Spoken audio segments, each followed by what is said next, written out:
Olá pessoal, aqui é a Mel e no vídeo de hoje, como vocês podem ver pelo título, eu vou abordar sobre um assunto que é muito mais pesado do que qualquer outro assunto que eu já abordei aqui no Tea with Mel. E o que me motivou a falar sobre isso foram duas coisas. A primeira é que já faz um tempo que eu tô sentindo vontade de trazer aqui pro canal questões relacionadas à minha formação em psicologia. Eu me graduei em 2011 e eu sou, assim, muito fascinada por psicologia, pelo que eu aprendi na faculdade, então eu tava sentindo falta de estudar sobre o assunto e de produzir conteúdo pra apresentar de uma forma assim mais didática e mais leve algumas questões que eu trabalhei, que eu aprendi na faculdade. E a segunda coisa que me motivou foi um thriller psicológico que eu li recentemente, que é o lançamento do grupo Editorial Record, chamado Menina Boa, Menina Má. Inclusive, já quero avisar aqui no vídeo que eu vou sortear esse exemplar aqui pra um de vocês que estiver assistindo e se interessar pelo título, porque eu comprei ele em e-book. Inclusive, eu li o livro todo em e-book, eu não li nessa versão aqui. E as minhas marcações estão todas feitas na versão digital. Então, não tem por que eu manter os dois, eu vou manter só o digital comigo. E esse aqui vai ser de um de vocês. Então, no final do vídeo eu explico como que vai funcionar esse sorteio. Esse vídeo vai ser dividido em três partes. Na primeira parte eu vou falar sobre o livro Menina Boa, Menina Má. Eu vou falar um pouquinho sobre a história dele, sem contar spoilers pra vocês. Depois, na segunda parte, eu vou falar sobre as coisas que eu estudei de psicologia relacionadas com psicopatia, né, com serial killer, essa questão que o livro aborda. E na terceira parte eu vou explicar como que vai funcionar o sorteio do exemplar. Menina Boa, Menina Má é um livro protagonizado e narrado sob o ponto de vista de uma garota de 15 anos chamada Annie, que é filha de uma serial killer. E a história começa com ela denunciando a sua mãe pra polícia após a nona vítima morrer. Como a Annie é menor de idade e ela morava sozinha com a sua mãe, ela acaba indo pra um lar temporário, que é o lar do psicólogo, que está ajudando ela nesse momento da sua vida em que ela vai ter que enfrentar a sua mãe no tribunal, no julgamento. Então esse profissional que tá dando suporte psicológico pra Annie acaba recebendo ela em sua casa temporariamente, e na sua casa moram a sua esposa e a sua filha, que tem a mesma idade da Annie, e se chama Phoebe. A Annie também, por questão assim de privacidade, acaba ganhando um novo nome, então a Annie passa a ser chamada de Millie e pouquíssimas pessoas ficam sabendo que ela é a filha da serial killer, que foi ela que denunciou a própria mãe. Então são poucas pessoas. No caso, na família, a Phoebe, a filha do psicólogo, não sabe, mas a esposa dele sabe, e outros profissionais que estão ajudando, assim, os policiais e algumas poucas pessoas, a diretora da escola que ela vai estudar temporariamente. Então são poucas pessoas que sabem do passado da Millie. Apesar da Annie estar em um novo ambiente, com uma nova vida, um novo nome, novas pessoas por perto, ela não consegue se desligar completamente do passado. E ela tá o tempo todo se sentindo conectada com a sua mãe, porque ela continua escutando a mãe dela falando coisas em sua cabeça, julgando ela, criticando ela, incentivando ela e... enfim, a mãe dela continua influenciando a Annie, porque a Annie foi abusada desde criança pela sua mãe. Então, ela viu a mãe dela matando as crianças, a mãe dela é uma serial killer de criança. Ela viu a mãe dela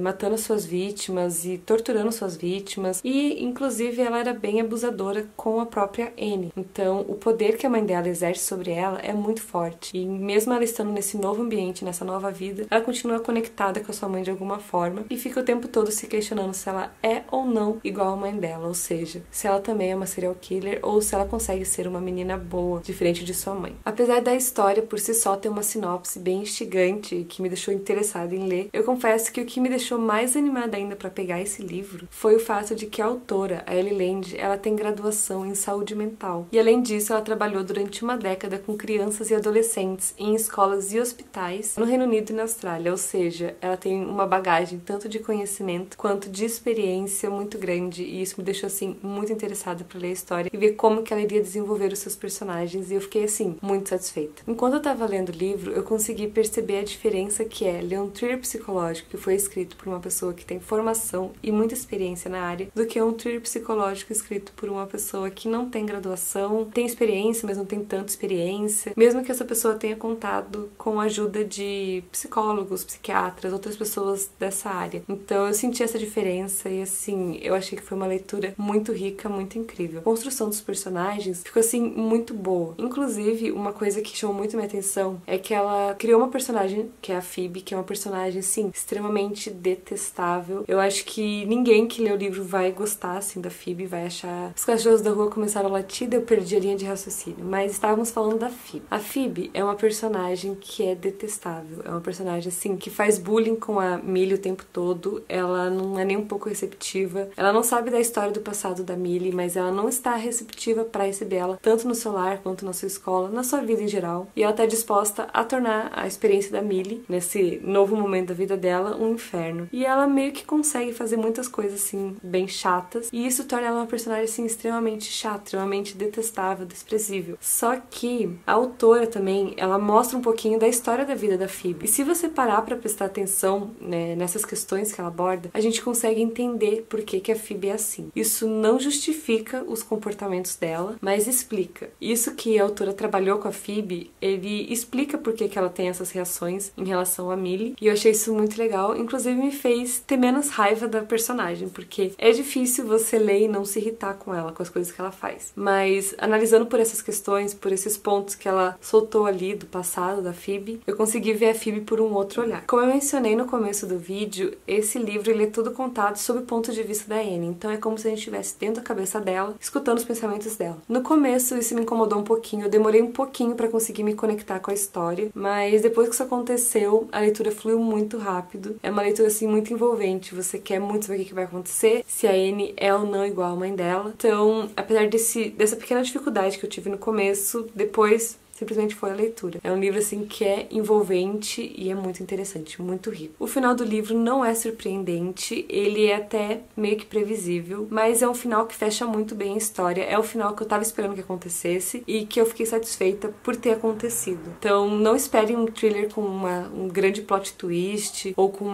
um final, assim, que vai ficar...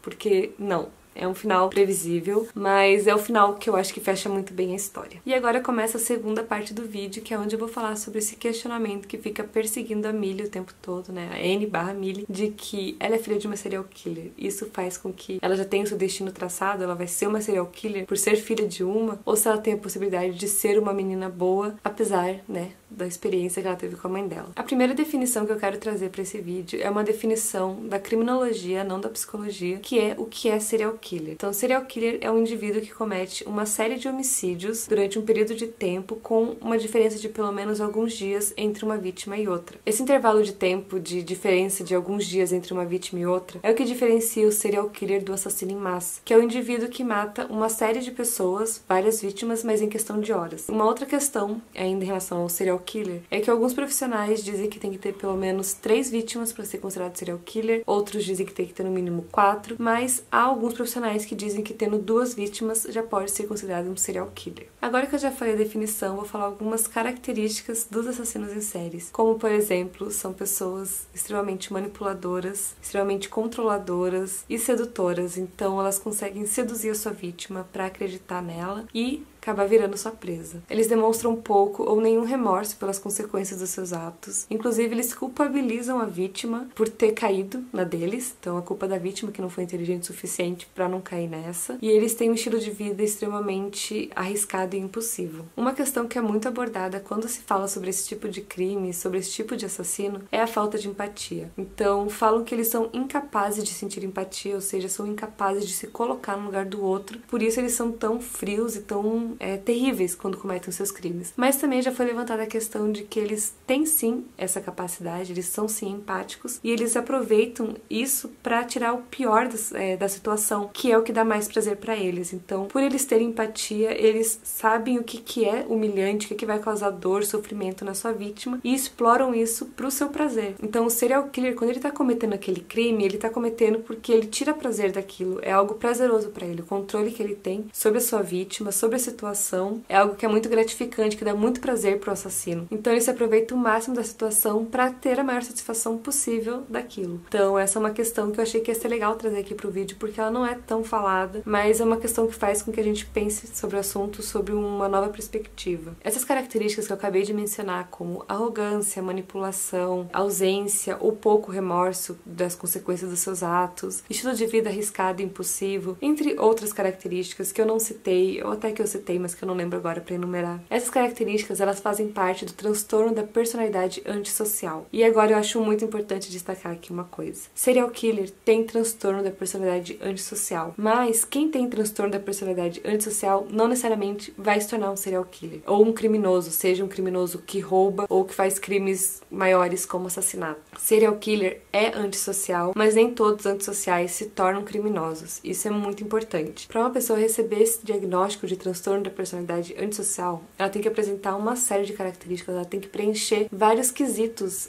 para esse diagnóstico. Então, não quer dizer que todas as pessoas que você conhece, que são arrogantes, que são manipuladoras, têm esse transtorno. Elas podem ter, sim, alguns traços, mas não necessariamente ter o transtorno da personalidade antissocial. Então não saiam por aí diagnosticando as pessoas, porque isso não é legal e pode dar muita confusão. Agora, em relação à questão levantada pela protagonista e pela autora no livro sobre ser ou não genético, sobre estar ou não pré-determinado de que a protagonista vai ser igual à mãe dela ou não, foram feitas algumas pesquisas em relação aos fatores biológicos, psicológicos e sociais, porque o ser humano é isso, é um ser biopsicossocial. Então, tem a questão da hereditariedade, tem a questão psicológica, tem a questão do meio ambiente ao qual ele está inserido. Em relação às questões biológicas, foi encontrado uma hereditariedade de 80%, inclusive a própria autora traz isso no livro em algum momento, a Anne questiona, ela fala 80% é genética, 20% não, e é por isso que ela não tem essa certeza de se ela é ou não igual à mãe dela. Estudos também encontraram níveis anormalmente altos de 3 neurotransmissores, a dopamina, a serotonina e a norepinefrina, e esses níveis altos estão relacionados com uma maior impulsividade, que é uma das características de quem tem esse transtorno. Também foi encontrado um funcionamento anormal do hipocampo e déficits no funcionamento do lobo frontal. E relacionado a esse déficit, elas têm uma diminuição na capacidade de inibir estímulos corticais relacionados à agressão. Ainda em relação a aspectos biológicos, também foi constatado que uma subnutrição nas fases iniciais da vida e também dependência química da mãe durante a gravidez estão relacionadas com o transtorno da personalidade antissocial. Em relação às questões psicológicas, as pessoas com esse diagnóstico, elas têm dificuldade de aprender com as suas experiências negativas. Então elas não tiram uma lição daquilo. Elas também têm dificuldades para processar estímulos emocionais negativos, como por exemplo uma expressão facial triste, e também têm uma incapacidade de desenvolver um senso de moralidade. Existem alguns outros fatores biológicos e psicológicos que eu poderia abordar aqui no vídeo, mas eu decidi fazer de uma forma um pouco mais enxuta, mas pode ser que eventualmente no futuro eu traga mais sobre esse assunto aqui pro canal. Mas agora em relação à questão social, ao ambiente no qual o indivíduo está inserido desde a sua infância, e mais especificamente em relação aos assassinos em série, foi constatado que 82% deles, pelo menos, sofreram algum tipo de abuso na infância. Lembrando que há vários tipos de abuso que a pessoa pode sofrer. Pode ser sexual, físico, emocional, e negligência ou abandono também entram nessa categoria. Então, resumindo, o que faz com que uma pessoa se torne um assassino em série é uma combinação de vários fatores biopsicossociais. Então, não é porque